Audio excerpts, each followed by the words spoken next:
Hi everyone, very nice to be here. We have our talk today, which titled Secure by Design Golden Path for Internal Developer Platforms in Gaming. My name is Svitlana Chaplinska. I work as a security engineer at Metacore Games. And here is... Hello, my name is Juho Syrjänen. I work as a platform engineer in Metacore's platform team. And what Metacore Games? So it's a gaming company based in Helsinki and Berlin, and we are working on developing mobile games, and the most famous one out there is Merge Mansion. So let's get to the talk. So first, in order to talk about security, let's talk about threats, what is out there, how gaming is different from any other industries, and what are the specific and maybe unique threats to our industry. So first and foremost, we have a very big player base, and they're very vocal about their opinions. So if something goes wrong or some features are maybe not so fast and robust, we have a very instant feedback loop from them. So there are all of the Reddit pages which go on fire. So we have a very, very fast feedback loops which makes us need to have a very fast development loops as well, and that needs to be supported by our CI/CD pipeline, so it should be very fast and support the speed and scale that we need. And as our games are global, we have our infra, which is always online, and we need to be available in all of our region in order to support our gameplay. And as well, we have our IP, so we need to protect our intellectual property, and these as a combination, so we have our high value, high exposure that makes us a high risk environment. And when we talk about threats, there are common threats that are typical for other industries and other environments as well. So we have our DDoS attacks, and in our case, we also have our natural DDoS. When we have online events and live events, our players are super eager to take part of them, so we need to be always ready to cater to and scale. We are always online and available. And then we have a bit of a unique cheating situation. So cheating in games is quite common. So we need to both be prepared to detect the cheating and build our systems in a way that we leave very little room for it. And if we analyze all of the threats in the gaming environments out there, they can be divided into different categories, but usually they target either the company that is behind of the game, they either target the game itself or the players and community around it. And also, there is a big room for the problems in the gameplay type of threats, so those can open some interesting trajectories for the threats in the industry. And when we talk about games, we always say that they require three things. So we require scale, speed, and safety. So games are very high scale and high speed environments. So we have our super vocal audience. They give us their opinions, and we need to be fast and robust enough in order to actually meet that demand. So if they require some fix or they have some cool vision for some new features, we need to be able to actually match the speed that they expect us to have. And how we do it and what's the way that we decided to do it internally is building cool internal developer platforms. So we build internal platforms in a way that they actually support this very fast, rapid iteration, but also they have security in mind, so they don't open doors to unnecessary risk. And as we have different knowledge levels in the company, we also want our platform to be easily approachable. So then we give a nice base for everyone that is easy to use, and at the same time, it doesn't make things explode and doesn't open doors to the risk. And the best way to build security here is to have built-in security. So security should be seamless and easy to use. So we don't block our developers and give them a room for the engineering freedom, but at the same time, we restrict them from the risk so they don't have to worry about it. And Here, as a security team, we don't have a magic wand to patch all of the vulnerabilities and provide security for all, because that's just not how it works. So we cannot solve all of the issues, especially not alone. So that's where the magic of friendship comes into play. So when we have our security, infrastructure team, and developers working closely together, that's when actually magic happens. So we can make sure that our internal stakeholders align. We build our systems to cater to their demands. So security team here can help build tooling and level things up.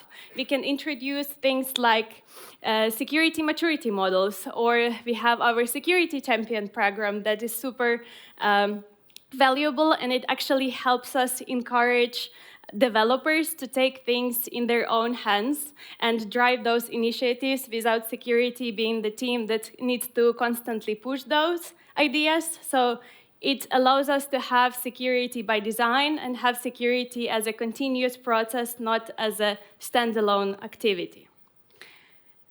And now it brings us all to the golden path. Like, why do we talk about golden paths? What's special about them? And why do we work so hard in order to achieve that at Metacore? So if you're a Dune nerd, you might have heard about golden paths as a plan to ensure a long-term survival of the human race. And we work for the company whose goal is to entertain millions of people for decades. So we really need a plan to survive in order to achieve that. But more in the engineering world, golden path is known as a secure and streamlined approach to software developers. So it means that you provide your teams with tools and practices that can guide them to the secure behavior. And that's our goal, and that's what we try to do in our work. So we have our golden path in Metacore, and when we were thinking about building it, the first thing that we had in mind, and we had to make sure that the main core idea of it has the developer experience in the core of it. So we don't restrict our engineers, but we give them their engineering freedom, but at the same time, we help and direct them in order for them to be able to iterate fast and efficient, but at the same time with the security that surrounds them. So we put a very big emphasis on security and operational reliability. So we build guardrails instead of gates. So we tried to guide them towards the safe behavior without restricting or blocking too many actions. And as a result, we have our internal development platform, which is secure and scalable by design. And more of it, Juho? Yeah, allegedly, but let's see. Little background on our platform. It's called Lighthouse. We run our games fully on AWS, so we use AWS managed services such as EKS, but we try to keep them as vanilla as possible, so we don't really want to do too much AWS opinionated way. We try to keep our options open, so to say. Orchestrate this, we use OpenTofu and Terraform to build all the underlying infrastructure that is required for EKS to run, so networks, IAM, things like this. And on top of that, we have Argo CD that manages our workloads, our Kubernetes add-ons, and things like this. So on the left-hand side, yes, I guess, is our architectural diagram. It's a little bit of simplified one, but it looks, some game environments might look a little something like this. So everything is public, so to say. We publicly expose our game. It is globally available. We have gamers from every single country pretty much. So we do expose ourselves quite widely to the world. So we expect things to go wrong all the time. All players for our bigger games connect to central endpoints, so we run one cluster that's globally serving all our clients. So we need to keep our eyes very peeled. Monitoring security posture is very important for us. So what are we protecting, in a sense? Everything that runs on our platform, so player data, live operations, all of our game environments, IP, backend services, release pipelines, things like this. Dev environments as well look a lot like production environments, so we need to be sure that lateral exposure is not going to be an issue for us. So what are our strategies then to make sure that our security posture looks good? First and foremost, network policies. I'll go through all of these in the future slides as well. We have admission controller, orchestrated by the policy engine, and then runtime security to catch everything that we might miss. So, going to give a little bit of context on what these are. So network policies are a Kubernetes feature that allows us to essentially define an in-cluster firewall. Upstream Kubernetes has capabilities for basic network policies, so we can do IP level filtering for egress and ingress traffic. We use Cilium in our cluster, which is a container network interface. So we do have layer 7 capabilities for our network policies. So we can do a bit more identity-aware things that allow us to have a bit more logic in our network policy setup. One of a good example, what you can do with network policies is limit exposure within namespaces. So if you have, for example, a vulnerable namespace, you can isolate that. You can, by default, and maybe you should by default, prevent all cross-namespace communication to make sure that your pods don't have access to other namespaces, and this way have your cluster work in a soft multi-tenancy mode. So a bunch of network policies there. I don't mean that you should be able to read them. It's just an example that it gets quite complex. You might have tens, hundreds of different policies that you apply cluster-wide or namespace scoped. It starts to get quite cumbersome in the end. It's complex to maintain, and guessing what you need to protect is not good. Lateral exposure, of course, being our highest risk when someone has access to our cluster, whether malicious or not. We want to make sure that they only can connect to places that it makes sense for them to connect. So we need to balance between security and agility. Reducing unused access is probably the best way to do this, but again, guessing is bad. So with Cilium, this is a little a screenshot from Hobble. It's Cilium's observability tool. It's invaluable when you are doing this stuff. So the takeaway here is to don't guess, but observe. Look at how your data flows. With Cilium, you can get full flow logs from Hubble, either via the UI or then the CLI, and you can then act based on the data you collect. Instead of writing policies that you just guess, okay, let's guess that maybe this user doesn't have to do this or that, and just add those blocks to the developers. Instead, do something based on the data. Of course, a bit of retroactive way of doing it, but a good example here is a API, my demo application that connects to the S3 and the world. It just pings some random endpoint. In the bottom picture, you have the world cutoff and only allow the API to connect where it should. So, document, observe, and notify. You should always have as fast feedback loop when the policy is breached. Practiced and standardized procedures make remedying issues very fast. So this is key when you have an exposure. You just isolate that and don't let it spread. Then, policy engine. Policy engine is a component of Kubernetes, or on top of a Kubernetes component called admission controller, which validates all the API requests that are hitting kube API.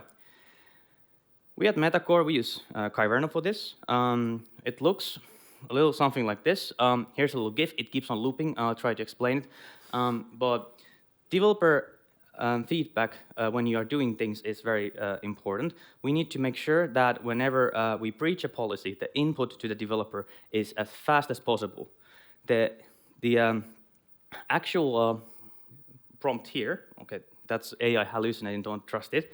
But here, for example, a developer is trying to apply a pod that is running as a root user, and we have a policy in place that blocks that. So make sure that whenever the policy breach happens, the output of that breach is actionable. You should give them reason why it failed, how to fix it, and maybe a link to your documentation.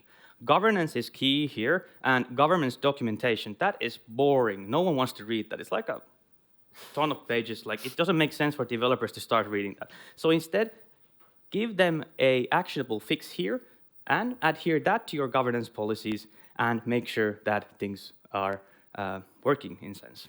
So the best kind of security, as Svitlana said, is built-in security. Invisible security. Policies shouldn't be there to hinder the development. It should only be visible when something is breached.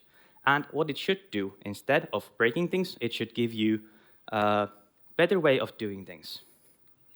So, good security, it reduces risk and friction, and of course, workload as well. And it makes, in the end, everyone's job a lot easier. When your policies are written in code, version control, it becomes scalable, repeatable. Put this thing into your GitOps workflow and have it pushed to all of your clusters. Let's make sure that these things are easily maintained as well. So, the last bit of our exposure strategy is runtime security, and I'll let Svitlana talk a little bit about that. So, as Juho mentioned, we try to protect as much or prevent as much as possible with policies, but there is always something at the runtime that you have to monitor for and detect any malicious activity if you sense it inside of your environment. So we try to have our runtime security so we can protect all of the running applications and infrastructure and have a visibility on all of the actions that are happening inside of our environment. And when I talk about environments, it can be divided into this maybe like 3 big categories. So we have our workloads, we have our Kubernetes clusters, we have AWS infrastructure, and we have our kind of central analytics layer. So it's all of our dashboards and alerts that we look into every day in order to actually detect that mysterious, malicious activity. So we have all of our game clients, we have all of the infrastructure, we collect all of the logs, all of the alerts, and we try to do some correlation on top of it. So we have our cloud security posture management platform, we have our CM system in place. As Juho mentioned, we have our Kuverno, Cilium network policies, our runtime security. We also use AWS native tools. So these all as a whole give us a very good visibility into our runtime security. So it gives us visibility and opportunity to detect. And how does it actually, like, what do we look forward to? Or not forward, just for.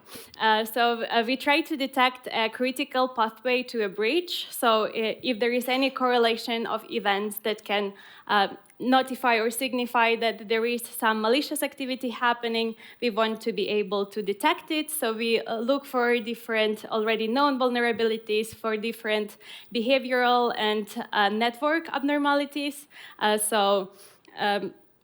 That's what we are looking for in our alerts and logs. But that's how it looks.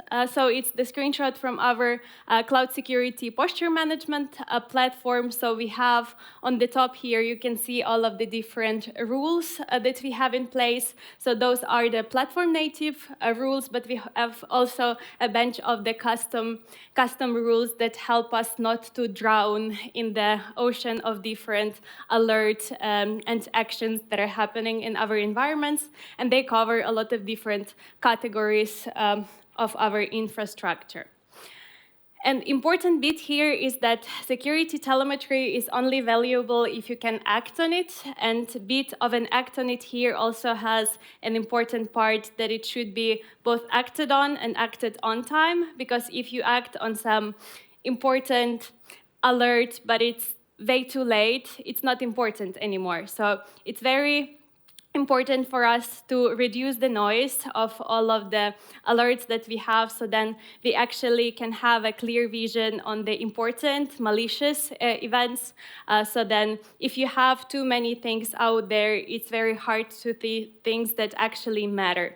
So that's very important for us, and working on the custom rules in order to actually reduce the amount of noise that we see in our environments.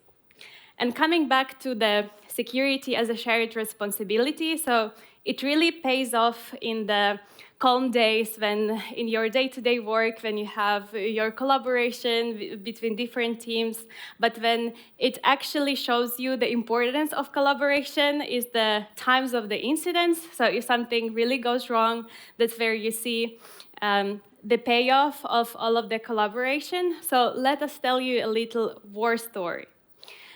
So on the March of 25th, we woke up from the message on Slack about the ingress nightmare in Kubernetes vulnerability. And we had to quickly assess, is it a big scare for us? How exposed are we? And we saw that we have 27 deployments of the Nginx ingress controller. More half of them were exposed to a public internet, and they were running the affected version. And that looked like quite a scare. And that's when our security and platform team got into play and started fixing the vulnerability. And Juho will tell more what actually happened behind the scenes. Yeah, 27 deployments means maybe 150 pods, something like that. Remote code execution vulnerability, not good. Of course, having a good, cool golden path as a runtime security should catch any of that. Anyway, it is not as exciting as it might sound. With our practice and organized response, we can quite easily push these mitigations forward. And it all rolls back again to these procedures we have. Even though automation is key, there should be always a procedure, especially when you do mitigation. When there's a stress and a sense of urgency, things can start to get very hectic, and you might even hurt yourself in the process.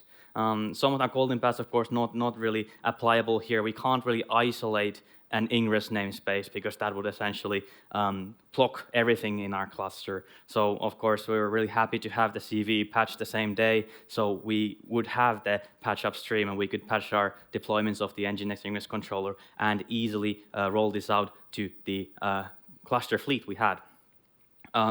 Our CVs was reported internally at 8:21. It took a little while for our security folks to spec around, like, how are we affected by this? And while we, the platform team, were drinking coffee and chilling, the internal incident was raised at 51, and then we, in 10 minutes, pushed it all to every single cluster we had. So most importantly, we didn't do any downtime to our players. We're sort of happy with this since games run on TCP ports. We don't really use the ingress that much. It's mostly for our live operations and things like this. But there is this lateral exposure risk, of course. The main learning for this, incident response can be very fast when we rehearse these things and have procedures set in place. And less cowboying and more organized response usually leads to a well-mitigated vulnerability. So to wrap everything up, gaming, it does demand quite a bit of speed, but it doesn't have to be at the cost of security. These golden paths make sure that we try to be as secure as possible by default. Policies they do prevent, and if something goes wrong in there, the runtime security should catch everything else in the end. We can all move fast without breaking things too much. And the last slide I have here is this: to make sure that these golden paths you build, make sure that people actually want to use them.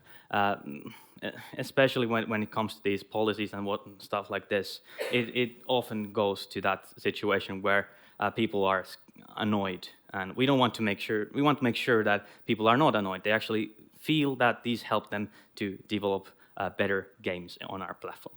So that's a wrap from us. Thank you so much for listening.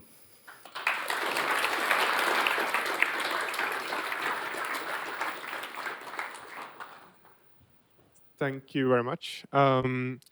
We have a couple of minutes for questions. Are there any questions in the audience for this talk? Do you have any other paths than the golden path? How do you enforce the path? Do they build their own cloud resources? Yeah, I mean, from platform team's perspective, we give them a platform. We give them the Cube API. Do whatever you want. We have these things that will make sure that you don't break things too much. But if you want to use your own brown path or whatever you choose, then that's fine as well. We try to be agnostic in that sense. That don't have to use these things if you think you know better. Cool. Any other? Let's see. There. More on the security side, I'm curious, how do you detect the behavioral anomalies you mentioned? So we mostly rely on our cloud security posture management platform, and we have our CM system with our alert channel. So we mostly look into those and then We have our team that have eyes out there, so usually it's detected by person just from the alerts that don't overwhelm us too much. Thanks. Cool, and there was over there.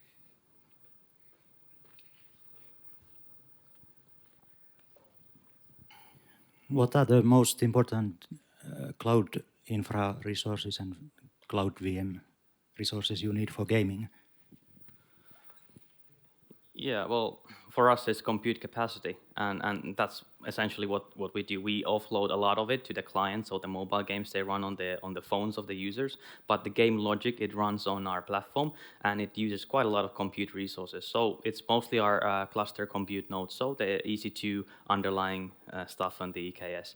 That, and of course, we have a lot of data pipelines and things like this, which analyze the data that the players generate, so that also wraps back towards the compute. So we just want to make sure that there's enough CPU there for us to churn the players and their requests and happy moments in our games. Yes. Okay, I try to make this good one. How do you differentiate from, like, if you have an event that will bring, or new release which would bring a lot of new players onto the platform from a malicious denial of service attack? I think the main here is that we are ready to scale. So we know when the events are going live, so they're pre-scheduled, so we can actually prepare when those will come and make a higher demand on our systems. So usually just like knowing when to expect it, I think that's the main thing for us, that nothing comes as a surprise, kinda, from our side. Yeah, thank you very much for a very good talk. Thank you. We'll be around.